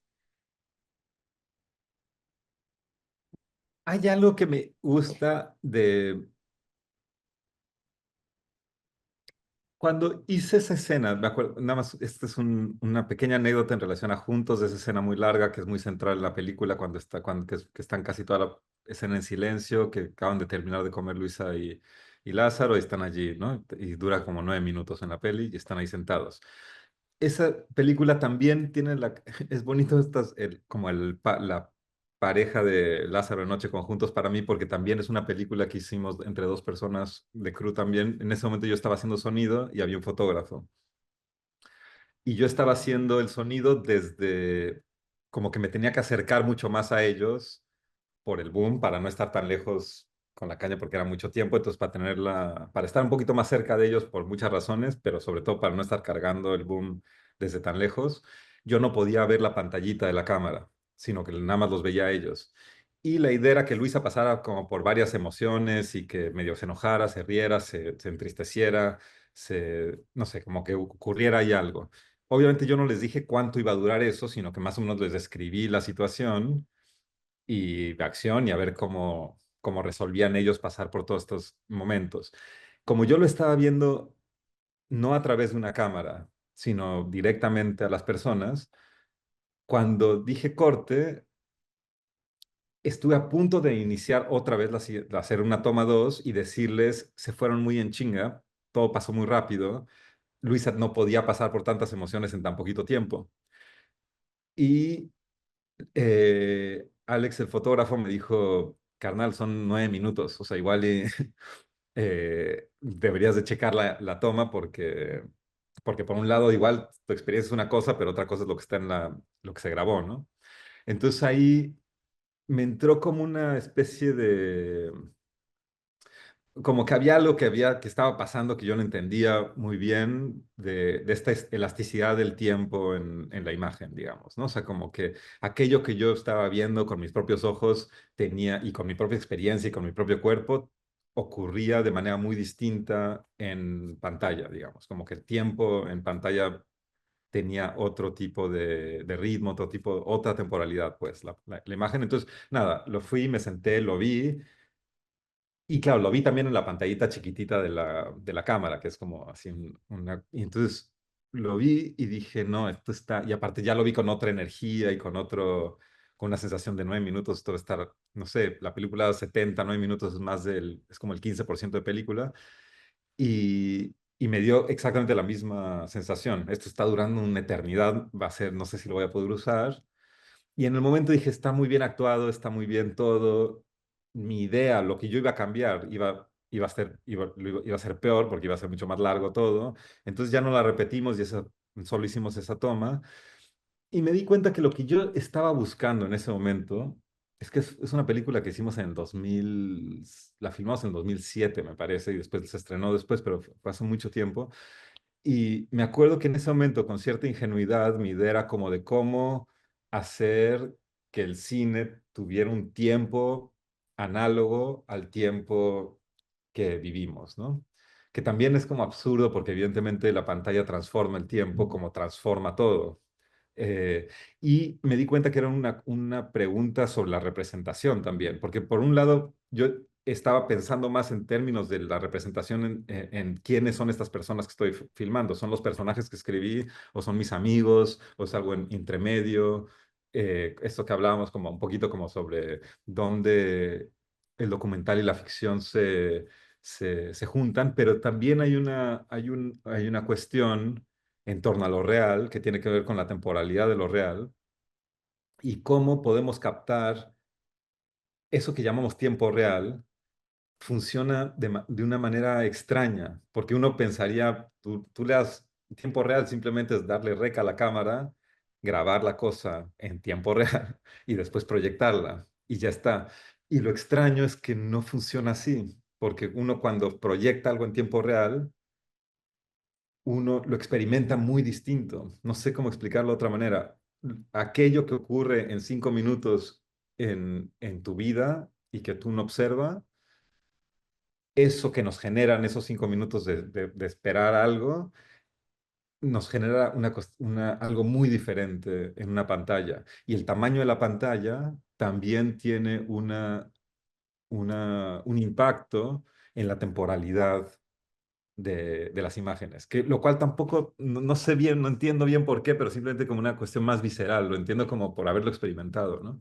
Entonces ahora cuando hago las películas me interesa hacer esa ecuación un poquito. ¿Cuánto tiempo, si estuvimos, o sea, no es una ecuación matemática, pues, pero hay algo como de cómo hacer que este tiempo que yo sentí experimenté algo, tuve una sensación temporal dentro de esa experiencia, cómo traduzco esa sensación temporal en la película ¿Y cómo hago para no borrar esa temporalidad? Que es otra de las cosas que creo que estabas mencionando. O sea, como que uno tiene una conexión no solamente con la imagen, parte de la inmersión tiene que ver con que somos conscientes de la temporalidad, de alguna manera. Que eso nos puede llevar a aburrirnos también y como que también puede generar como un rechazo de estas películas, como de que hay un momento en el que no sé, como que te sales demasiado, que en vez de ser una inmersión te expulsan, ¿no? O sea, porque llevas mucho tiempo con algo. Pero para mí sí es importante no borrar, de la misma manera en la que quiero mantener una conexión con aquello que llamamos lo real en relación a las personas y los espacios, también me interesa mantener una conexión con aquello que llamamos lo real en términos de la temporalidad, de cómo se siente eh, vivir en el tiempo, digamos, ¿no? Que hay una sensación de eso, ¿no? Y creo que, que gran parte del cine en general, no solo el de ficción, digo, hay un montón de cine que se dedica a esto, evidentemente, pero digamos que mucho cine de ficción al que estamos acostumbrados tiende a borrar la temporalidad, o sea, como que la idea es que no te des cuenta que está pasando el tiempo. Y de hecho, como en términos ya más industriales y un poco más tradicionales y más convencionales, hay una idea como de que si te das cuenta que está pasando el tiempo, hay un problema en tu edición, ¿no? Eh, pero digamos, eso ya es como en el mundo mucho más. Hay millones de ejemplos también de cine que busca justamente, ¿no? Como hacernos conscientes un poco de que estamos, o por lo menos hacernos sentir que estamos en el tiempo, ¿no? Luciano tenía la mano desde hace un ratito. Dale. Ok, ya. No, bueno, igual voy a hablar de parte de una persona que ve cine, pero que no lo hace, entonces siempre con esa mirada y la experiencia de poder haber visto, creo que los dos juntos y La Noche de Lázaro. A mí me pareció súper interesante porque yo las he visto una tras otra. Entonces sí he tenido la experiencia de ver paralelismos, ¿no? Así de Lázaro, del agua, ¿no? Y de algo que a mí me ha puesto muy nerviosa, pero que se me ha hecho muy filosófica, como hay un mecanismo que está en los dos, que siempre algo no está funcionando o sea, completamente bien, ¿no? Entonces como que en la primera el refrigerador, y además como que la recepción de los dos, de está funcionando, no está funcionando, se escucha, no se escucha, etcétera, que también está relacionado al tiempo y a un tiempo muy, muy real, y ahí sí estoy de acuerdo con Wendy, que es hiperrealista y normalmente en el cine estamos eh, acostumbrados a que exista una transformación del tiempo. Entonces, el hecho que no exista una transformación muy grande en el tiempo que parezca que podría pasar ese instante, digamos, en la casa de uno. Entonces hace que sea extraña esa sensación. Y luego creo que en la segunda es la mesa igual, ¿no? O sea, llegan al café y hay que acomodar y la típica de la que la mesa no está completamente equilibrada, por ejemplo. Entonces, esa parte se me ha hecho muy interesante porque me hace pensar en que efectivamente la vida no encaja constantemente. Entonces ahí ¿qué has dicho, Wendy? La hiperrealidad, digamos, es que en las películas suele todo encajar perfectamente, ¿no? Porque justamente el ojo espectador está buscando el que no funcione la cuestión como para decir, pero es que no es verosímil, porque ¿quién tomaría esta decisión o quién tomaría esta decisión? Que es en general lo racional funcionando, ¿no? O sea, que la historia tendría que tener eh, como esta cuestión de principio, medio, fin, y de repente sí se rompe también con esa estructura. Por otro lado, igual, yo no sé si es que tú lo has notado, pero en cierto momento he visto los personajes y hablando del reparto de lo sensible, se me hace que los personajes femeninos, yo no sé si ha sido a propósito y pues ahí te lo comento para ver cuál es tu opinión, si ha sido a propósito o no, pero sí me parecía que las mujeres tenían como cosas que hacer, es decir, tenían que ir al trabajo, de repente resulta que la esposa del señor que está haciendo el casting escribe también en el fondo el guión y como que el parejo está ahí buscando la audición con la joven y ponerle ropa y luego como la esposa se fija muy, muy rápidamente de, no que no te gustaba hacer audiciones, ¿no? Y no que la audición para ti era el solamente beber el vaso de agua. Y entonces siento que ellas están teniendo una vida, yendo al trabajo y haciendo sus cosas, y de repente sí me parece que los hombres sí tienen algo así que en Bolivia llamamos falso afán, o sea, como haciendo cosas, pero no haciendo mucho en el fondo. Y yo no sé si eso ha sido a propósito, ahora que dices que son tus amigos, tal, así, yo no sé cómo ha sido, pero a mí sí me ha dado esa sensación, obviamente poniendo los dos largos juntos, ¿no? Así de como una sensación que las mujeres están un poco, inclusive el cuento de Aladín, ¿no? O sea, la profesora de escritura les dice, ay, el talcito, como que su escritura no me convence, el otro tampoco, pero tu historia de Aladín. Y entonces entras a la historia de Aladín de ella, que hay algo que pareciera que la profesora está recuperando de la mirada que tiene ella sobre Aladín. Y cuando ya entras en Aladín, otra vez se rompe la historia de, no es que estábamos contando solo una historia, sino hay como que esta cuestión de la historia dentro de la historia, que también es como el trampa, no sé, o sea, como que tiene una cuestión que atrae bastante. Entonces, no, la verdad es que sí, yo le he pasado muy bien viendo las dos al mismo tiempo, porque además me parece que dialogan de diferente manera de cómo que lo micro, ¿no? Efectivamente, cómo te puedo dar muchos datos de la persona sin cortarte la historia de su vida. O sea, bien diferente, por ejemplo, no sé, me pongo a pensar a Lost, ¿no? Que tenía el pasado y el futuro, pero el pasado bien pasado de todo lo que ha hecho, los eventos grandes que han hecho que se vuelva de esa manera el personaje. O luego el futuro, ¿no? De qué actos ha hecho para llegar a ese futuro. En cambio, aquí efectivamente es lo micro y lo que ya señalaron igual mis compañeras de repente estaban comiendo y escucha el mensaje de su mamá que le está esperando en León. Entonces, ese tipo de cosas también me hacen pensar en cómo la realidad también es desordenada, digamos. Entonces ahí también está lo hiperrealista, si se quiere, o el trabajo de ficción de parecerse cada vez más a la realidad con ciertos gestos, o con lo que llamábamos, creo que Edwin en la anterior clase, no me acuerdo con qué autor, de el detalle que no te da tanta información, luego termina siendo el detalle que en realidad sí te da información, como esa cuestión de que está en ambas, de bueno, el tomar agua te dice mucho de la persona, ¿no?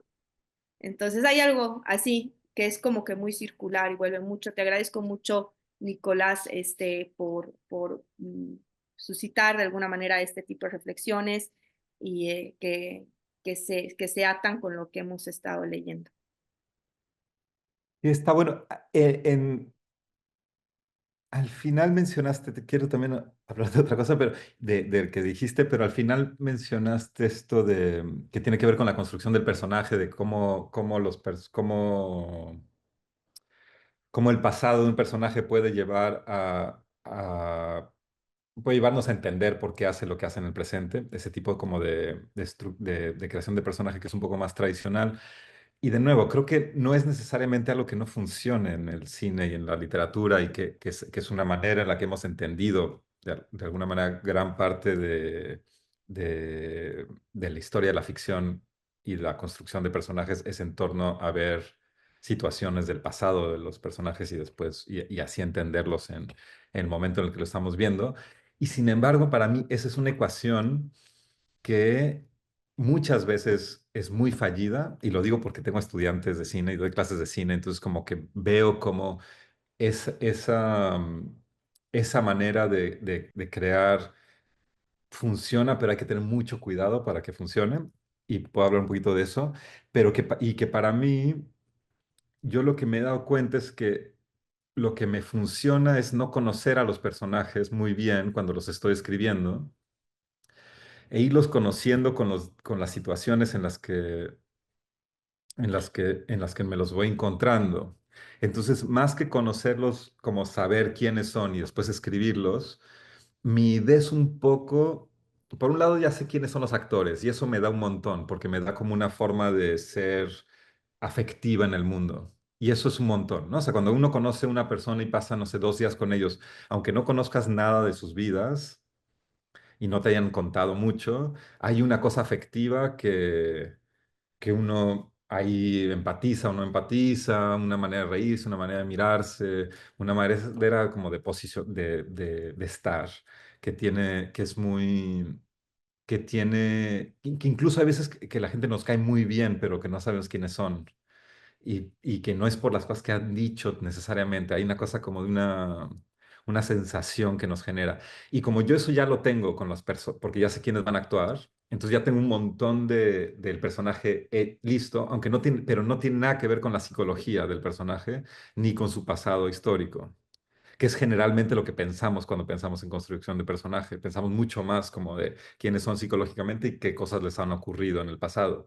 Y en cambio lo que yo ya tengo es algo que a mí me parece que es bastante más importante, que tiene que ver con esta otra cosa afectiva y mucho menos fácil de definir, ¿no? Mucho que tiene que y que nos pasa constantemente, ¿no? Que sabe que cuando que uno entiende esa cosa de ciertas amistades que se forjaron y que tienen menos que ver con aquello con lo que uno puede contar y mucho más con una afectividad y ya está.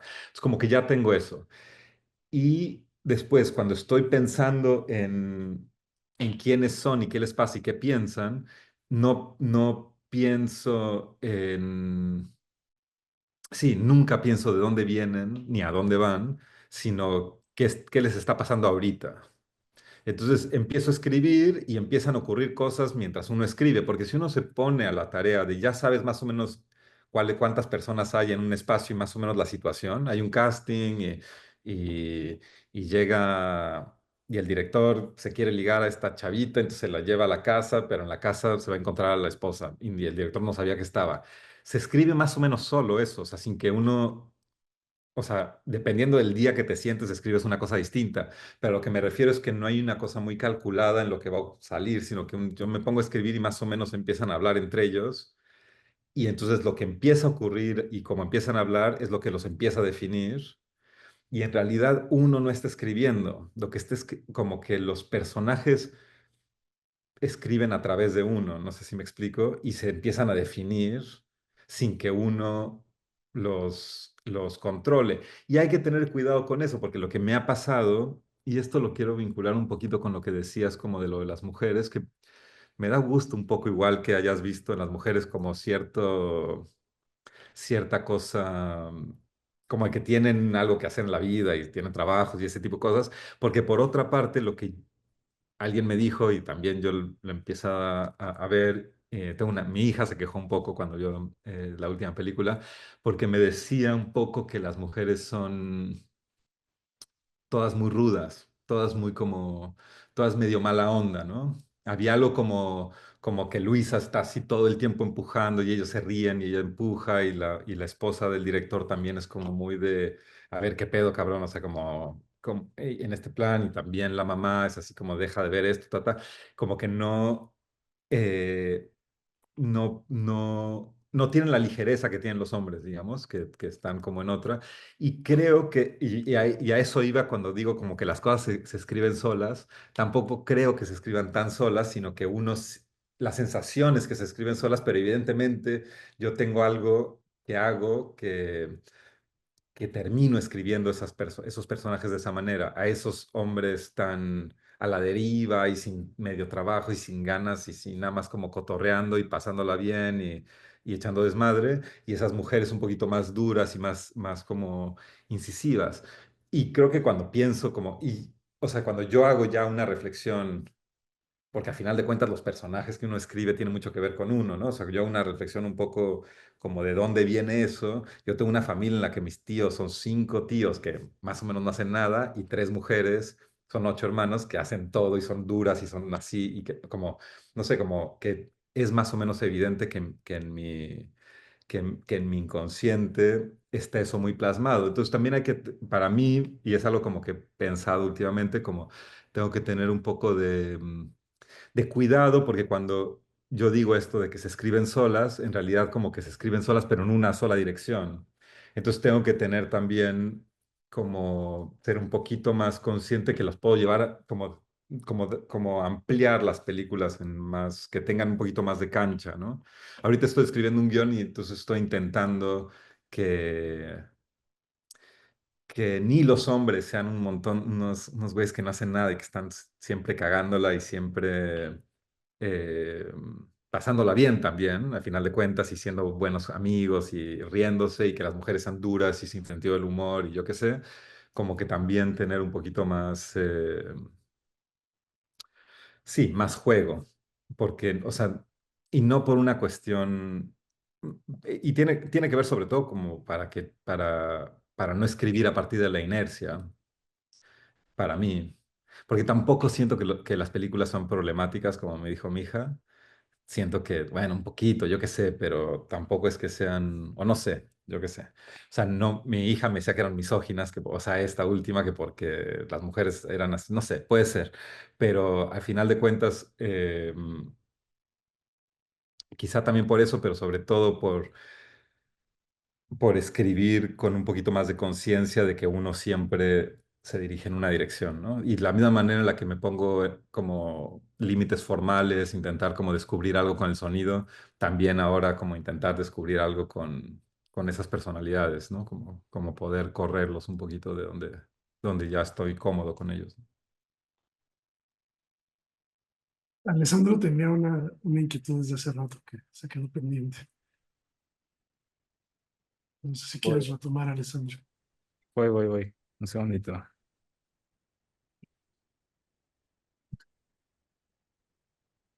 Y bueno, esto de las mujeres me acuerdo que ya pasaba en Perpetuum también, ¿no? Que también estos dos personajes, Paco y Gabino, ¿no? Entonces Gabino, tampoco hacían mucho y Teresa también los empujaba todo el tiempo. Y Luisa está todo el tiempo ¿No? enojada también, o Y sea, Luisa todo el tiempo enojada, sí es cierto. pero es que Luisa es muy dura, entonces también es una combinación entre las personas y que conozco y cómo me relaciono con ellas y porque creo que si Luisa, en vez de Luis, hubiera sido otra chava, o en vez de Lázaro hubiera sido otro güey, pero un poco son así, ¿no? O sea, como que hay algo de que entra Luisa y todo el mundo le tiene miedo, entra Lázaro y todo el mundo se quiere reír y empedar.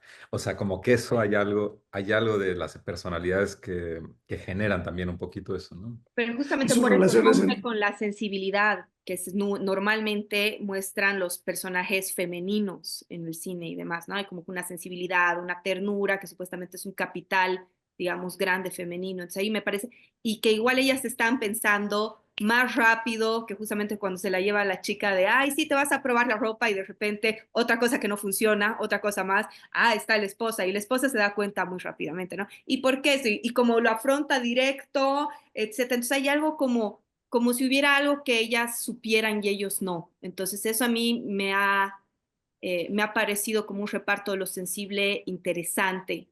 No. Y que si bien en la primera, como que un poco abusivos los amigos, ¿no? Porque lo lleva el primo a la casa y todo, y yo decía, uy, qué terrible, pero como que no subestima al personaje femenino tampoco. Hay algo que ella maneja, hay una forma de ser de ella que no te parece como que tan abusivo, que hay algo ahí que no sabes, no te dice todo, pero que no sé, me parece interesante. Ahí tienes otra opinión distinta a la de tu hija. Alessandro. Gracias. Bueno, iba a ir por otro lado, pero creo que mejor ya solo pregunto algo.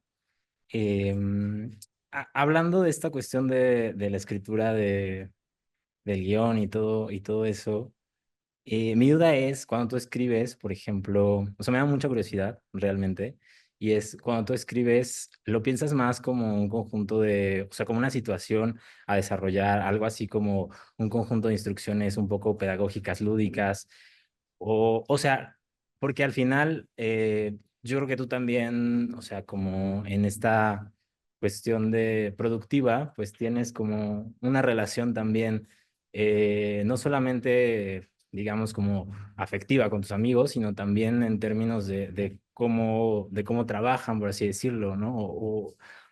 Y me da mucha curiosidad saber cómo, o sea, cómo desarrollas esto como en un plan. O sea, yo me imagino que eso es el guión, un poco, ¿no? Como una especie como de juego, no sé, como instructivo.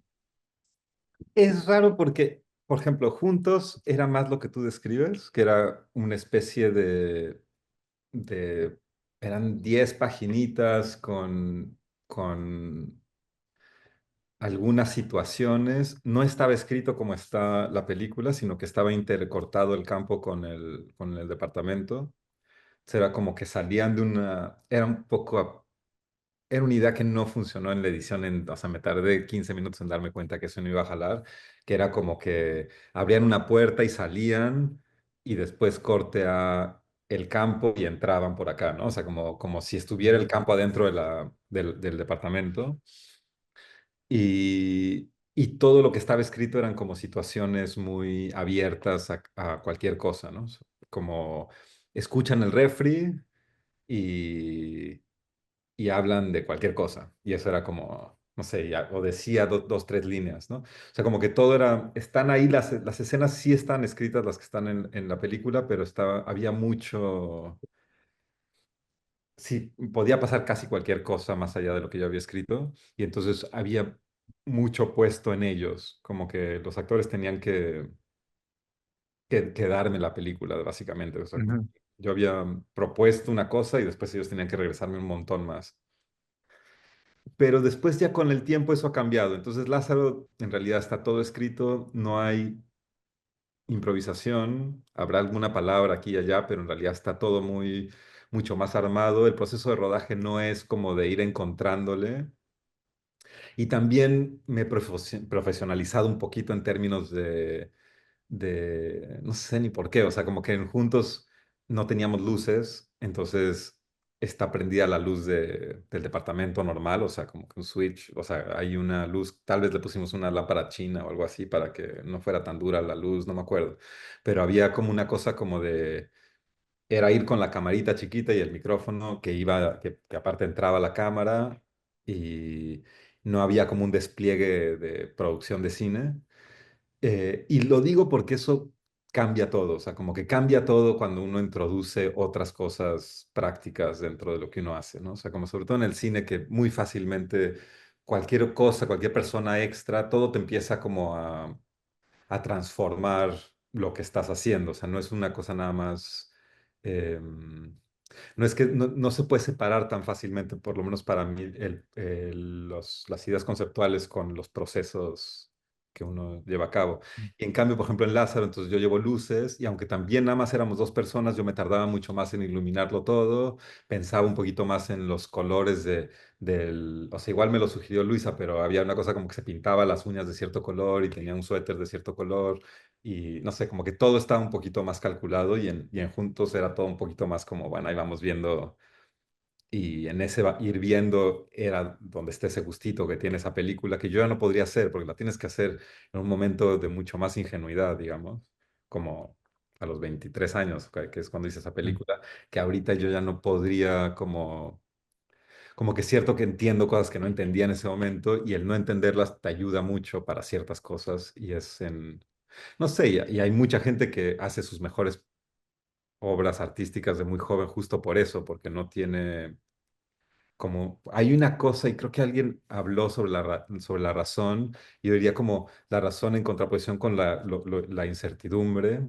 que creo que es interesante, como que hay algo que siempre pensamos la racionalidad como un elemento necesariamente positivo en todo, en la humanidad, en la manera en la que nos relacionamos con la gente, pero también en la manera en la que creamos y en la que escribimos y en la que pensamos.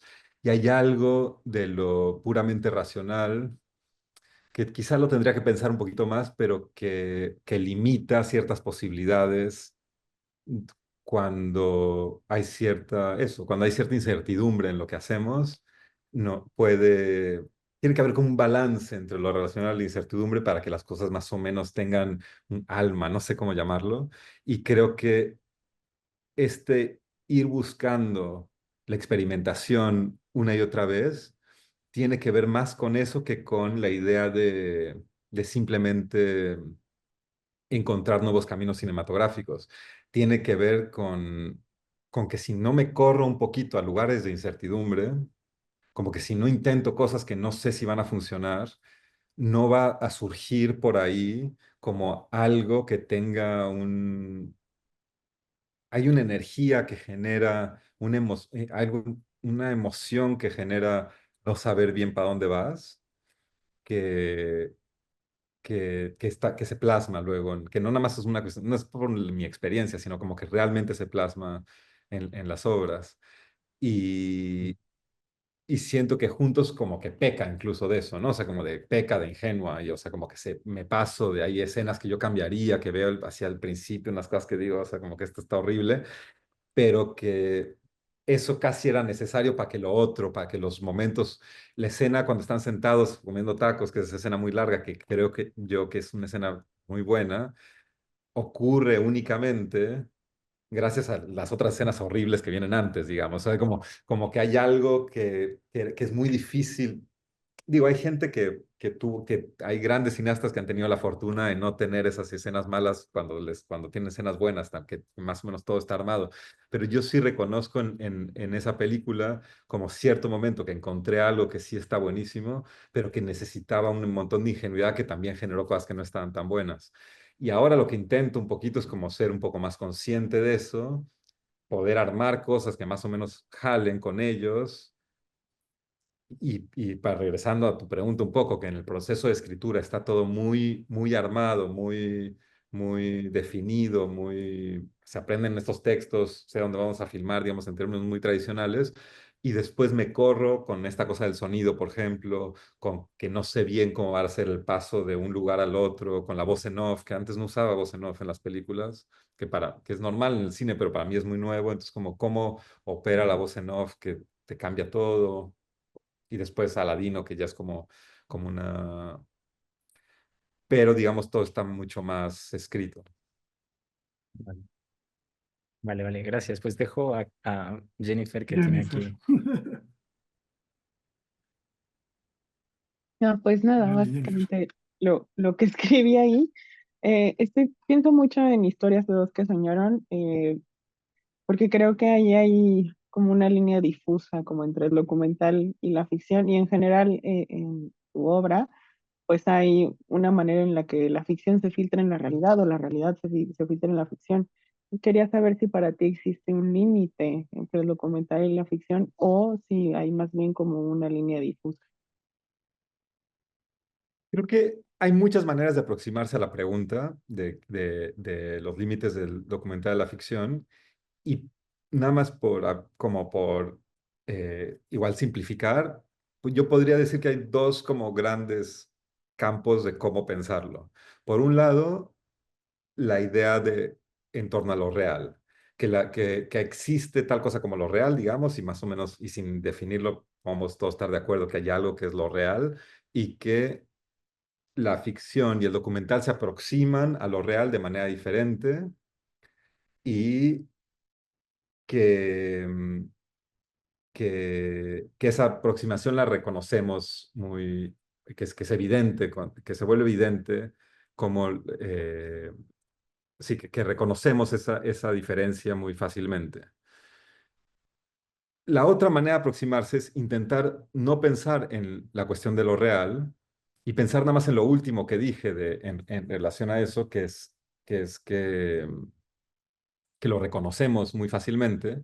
Y entonces que quizá otra manera de ver la diferencia no es tanto de cómo se aproxima el documental de la ficción a lo real, sino ¿por qué reconocemos tan fácilmente que es ficción y documental? Y quizás eso va a cambiar, pero durante y ya está cambiando por cuestiones tecnológicas, por cuestiones de que esta pregunta está muy en boga, entonces la gente se empieza a hacer experimentaciones en los que se vuelve más difícil tener esa certeza de que es lo que estamos viendo es documental y ficción, digamos, en el mundo más de televisión o donde lo que sea, ¿no? O sea, como hay un momento por lo menos yo cuando tenía televisión y le podía cambiar los canales, uno podría cambiar canal, no sé, cuando uno cambiaba canales en menos de medio segundo, uno ya sabía que estaba viendo y pasaba al siguiente, ¿no? Cuando uno está buscando algo que ver, no te toma ni medio segundo saber. Y en ese medio segundo uno ya sabe si lo que está viendo es documental o ficción, digamos. O sea, como que no te puedes ir documental, ficción, ficción. O sea, como que no toma tiempo independiente y no tienes ni idea de qué va la cosa, pero ya sabes si es realidad perdón, ya sabes si es documental o ficción. Y entonces la razón por la que ya sabes si es documental o ficción, creo que no es por la conexión que esa imagen tiene con lo real, sino que el documental tiene ciertos elementos formales y la ficción tiene otros elementos formales como convenciones formales. Es decir, el documental se filma desde un cierto ángulo, con cierta iluminación, con cierto maquillaje, con ciertas caras, con cierto, no sé, como una serie de elementos formales y la ficción de otra manera, ¿no? Y entonces uno reconoce eso. Entonces, cuando pensamos en el límite entre la documental y la ficción, también lo podríamos pensar desde allí. Que qué pasa si filmamos un documental con elementos formales de la ficción, es decir, si le ponemos maquillaje a eh, a estas personas, o rentamos una cámara un poquito más grande con unos lentes más finos, o usamos un Steadicam para filmar el documental y aparte vamos a iluminarlo y aparte vamos a hacer distintas tomas. No sé, como que puede uno empezar a hacer, como filmar un docu como si fuera ficción, digamos en términos prácticos, y viceversa, también se pueden filmar ficciones como si fueran docus en términos únicamente prácticos y formales. Y eso te altera completamente lo que uno hace, independientemente que no hemos ni pensado en aquello, la cuestión que solemos pensar cuando pensamos en la diferencia de estos dos géneros, que es lo real. Em, entonces, para mí, los límites entre el documental y la ficción existen como convención, digamos, como existen los límites entre la tragedia y la comedia, como convención. Y después hay gente que hace tragicomedias, digamos. No, y entonces ahí ya no hay límite, pero de que existen esos dos géneros, existen. Hay la comedia y hay la tragedia y hay otros, ¿no? Y igual para mí el documental es un género en ese sentido y la ficción es un género en ese sentido, digamos, formal. Es la parte como más fácil de simplemente ponerlo allí. Hay como ciertos elementos que hacen que un documental se vea de una manera, ciertos elementos que una ficción se vea de una manera, y entonces ahí lo podemos definir como que evidentemente hay diferencias, que los puedas juntar y que puedas hacer una cosa de ambas, está bueno, pero eso no significa que no, digamos, que no podamos definir ciertas cosas. Ya la cuestión de lo real es mucho más difícil como de hablar de eso, porque evidentemente cuando uno intenta hacer una definición de lo que es un documental en torno a lo real, termina describiendo lo que es una ficción. De una manera, es muy difícil, no, si uno empieza a ser más sistemático con su definición de lo que es un docu, uno empieza como a decir, bueno, la materia prima es el mundo, es aquello que está allí y uno lo encuadra, pero el encuadre es subjetivo y aquello que uno fotografía no es exactamente la cosa en sí misma, sino una interpretación de esa cosa. Y entonces la persona que uno filma no es la persona, sino es como una visión desde un punto de vista muy particular acerca de quién es esa persona. Entonces en realidad ya es otra persona. Bueno, eso es la ficción. Entonces, es muy pero también ese tipo de razón, de intento de definir el documental también es tramposo, porque yo tampoco creo que, que mi falta de capacidad de poder describir un documental, porque cada vez que lo intento describir, termino de escribir una ficción, necesariamente como no podría concluir por eso necesariamente que no hay diferencias en torno a lo real, porque creo que sí las hay, solo que me cuesta mucho trabajo o sea, como que no ganaría nunca una discusión de por qué sí las hay, porque tengo más argumentos para decir que no las hay, pero hay algo que sí tiene que ver con lo real, que sí es distinto y, y que tendría que yo no estoy capacitado simplemente para decirlo, pero estoy seguro que hay otra gente que sí y tendría que leer un poco más al respecto porque siento que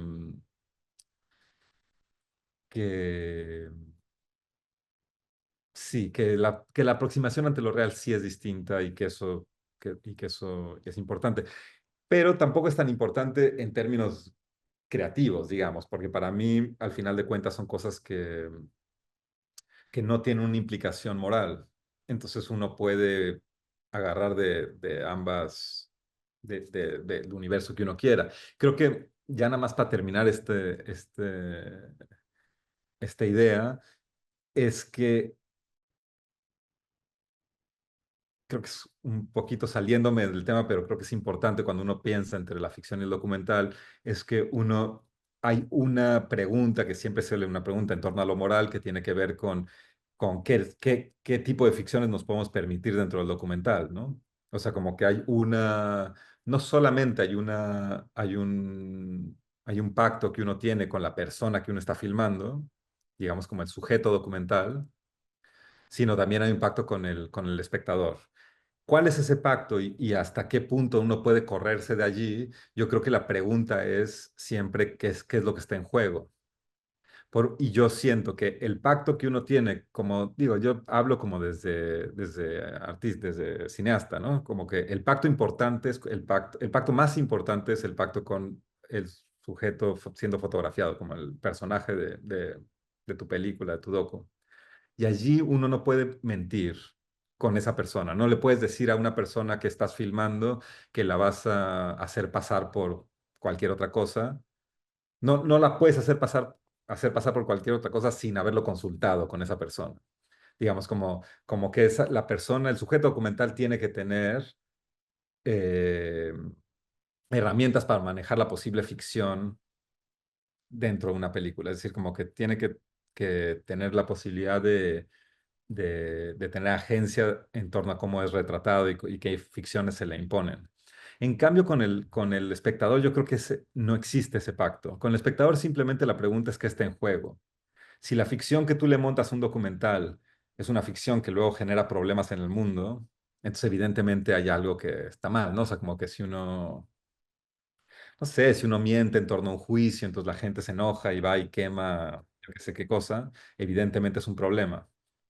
Pero si lo que uno inventa dentro del universo de la ficción, del documental, si uno introduce ficción dentro del documental y lo que está en juego no tiene ninguna consecuencia en el mundo más que la película está mejor, entonces no hay yo creo que no hay ningún problema.